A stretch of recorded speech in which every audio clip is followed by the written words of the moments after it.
ও, তুমি এসেছো? হুম। কালকে তো এলে না গো পড়াতে ওকে।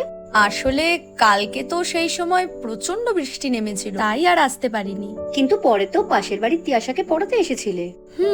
কারণ ওকে যখন পড়ানো ছিল তখন তো বৃষ্টি একদমই থেমে গেছিল, তাই। তা ওকে পড়িয়ে তারপরে আসতে পারতে। আমিও তো তোমাকে টাকা দিয়েই রেখেছি, তাই না বলো? সে তো অবশ্যই, প্রত্যেকটা স্টুডেন্টের মাই আমাকে পয়সা দিয়েই রেখেছে, কিন্তু তারপর যে আমার আরেকজনকে পড়ানো ছিল, সবার তো পড়ানোর টাইমগুলো ফিক্সড থাকে। একজনের বদলে তো আরেকজনকে হুট করে পড়ানো যায় না। ধরে নাও আজ তোমার ছেলের বদলে আমি যদি আজকে অন্য কোনো স্টুডেন্টকে পড়াই, সেই টাইমটাতে সেটা কি তুমি মেনে নেবে? তাই কাল যদি ওর টাইমেও বৃষ্টিটা নামতো, আমি ওকেও পড়াতে আসতাম না। আর তাছাড়া এই ছুটিটা তো আমি ঠিক আরেকদিন ম্যানেজ করে দেব। তাহলে এত কথা আসছেই বা কোথা থেকে? না, সামান্য তো বৃষ্টিই পড়ছিল, ছাতা নিয়ে আসতেই পারতে। আমার ছেলেটার তো পড়াটা কামাই হয়ে গেল না।